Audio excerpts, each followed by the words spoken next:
Silahkan like dan subscribe channel kami. Terima kasih. Nafas adalah salah satu bagian terpenting dalam tubuh manusia. Nafas setia mengiringi manusia dari lahir sampai ajal menjemput. Maka dalam dunia spiritual, sering sekali menggunakan zikir nafas untuk mendekatkan diri kepada sang pemberi nafas. Zikir nafas adalah sebuah proses zikir menggunakan lafaz-lafaz tertentu yang diikuti dengan keluar masuk nafas, merasuk ke dalam hati, menyentuh rasa, menghilangkan segala keinginan atau kebesaran diri. Allah berfirman di dalam surat Sad ayat 72, "Kemudian apabila telah engkau sempurnakan kejadiannya dan aku tiupkan ruh ciptaanku kepadanya, maka tunduklah kamu dengan bersujud kepadanya." Pada kata aku tiupkan ruhku tersebut, semua pemahaman manusia adalah sesuatu yang berhubungan dengan udara. Dan semua yang hidup itu selalu membutuhkan oksigen, seperti manusia melalui saat keluar masuknya nafas. Para sahabat semua, banyak sekali teknik, cara ataupun pemahaman yang membuat motivasi seseorang dalam melakukan zikir nafas ini. Dan kali ini kami memberikan sedikit wawasan untuk menambahkan pemahaman teman-teman semua. Para sahabat semua, coba perhatikan beberapa kalimat berikut.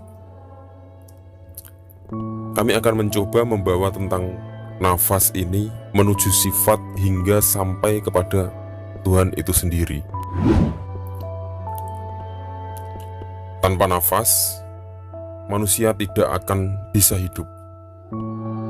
Detak jantung makhluk hidup pasti akan berhenti tanpa nafas. Dan dengan nafas ini, manusia hidup. Lalu, sadarkah kita bahwa hidup atau dalam bahasa Jawa urip itu adalah salah satu sifat maknawiyah Tuhan, yakni hayat, yang berasal dari sifat ma'ani, dan sifat ma'ani berasal dari sifat salbiyah, dan sifat salbiyah itu berasal dari satu, yaitu nafsiyah. Hayat dan hayan, hidup dan yang hidup. Di dalam nafas adalah hayan atau sifat Allah. Hidup itu adalah kondisi lahiriah sifat Tuhan, sebuah sifat yang mensifati sifat. Dan yang paling kekal di dalam tubuh kita adalah nafas. Detak jantung akan redup jika ditinggalkan nafas dan berhenti. Nafas itu salah satu sumber perwujudan alam. Hidup yang dihidupi oleh yang maha hidup itu sendiri. 7 sifat maknawiyah yang disifati 7 sifat ma'ani yang berasal dari 5 sifat salbiyah, dan salbiyah itu berasal dari sifat yang satu, yaitu nafsiyah, yakni wujud.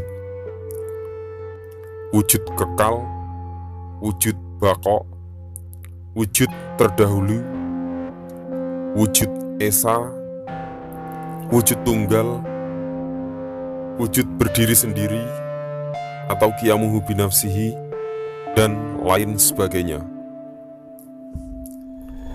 Menjadikan kuasa, berkehendak, mengetahui, hidup dalam artian masih sendiri, mendengar, berbicara, atau berfirman. Para sahabat semua, maka yang dikatakan menembus keterbatasan adalah dengan nafas. Renungilah nafas itu. Nafas adalah sifat Allah SWT. Nafas itu yang terdekat dengan Allah SWT,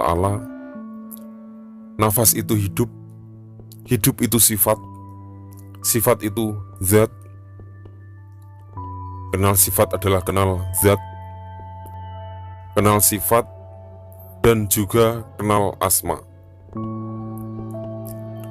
Hilangkan ketakutan yang ada di dalam kepala, yakni pikiran jahat di kepala. Hilangkan perasaan hatimu, hilangkan perasaan bernafas,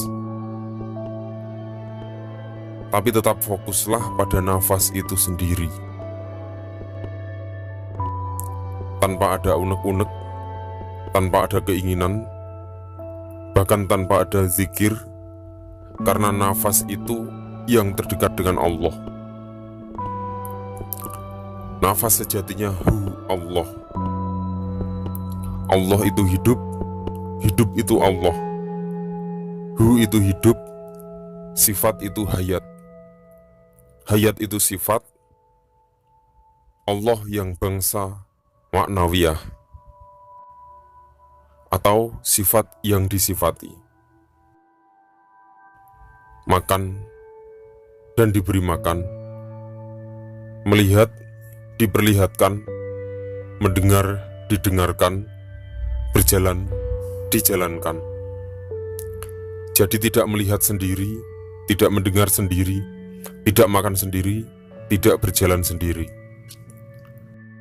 Begitu dalamnya dari perenungan nafas sampai di mana-mana, hingga yang terasa adalah kecilnya dunia ini,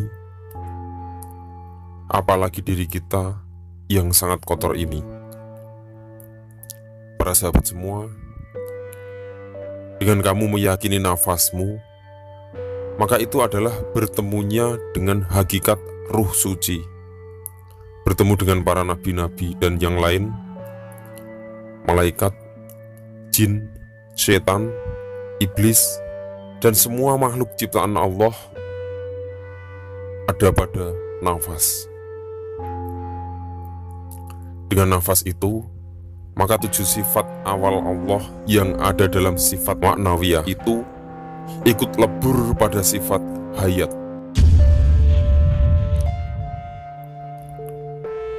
Pada saat zikir nafas, letakkanlah semuanya, setan, jin, iblis, wali, nabi, bahkan para malaikat, bahkan hati dan pikiran kita sendiri, semua letakkan, semua lepas. Karena jika hati dan pikiran kita sendiri ikut serta dalam nafas, maka akan terjadi energi yang tidak terkendali, cahaya zikir yang selalu tidak beraturan. Mengingat nafas adalah mengingat Tuhan.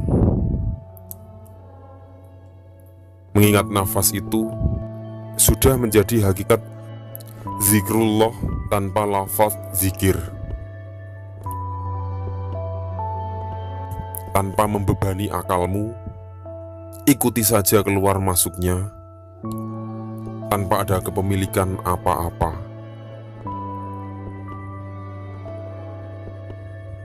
Para pemirsa semua, seseorang yang melafazkan Allahu Akbar ataupun yang lain, yang kondisinya masih di luar nafas,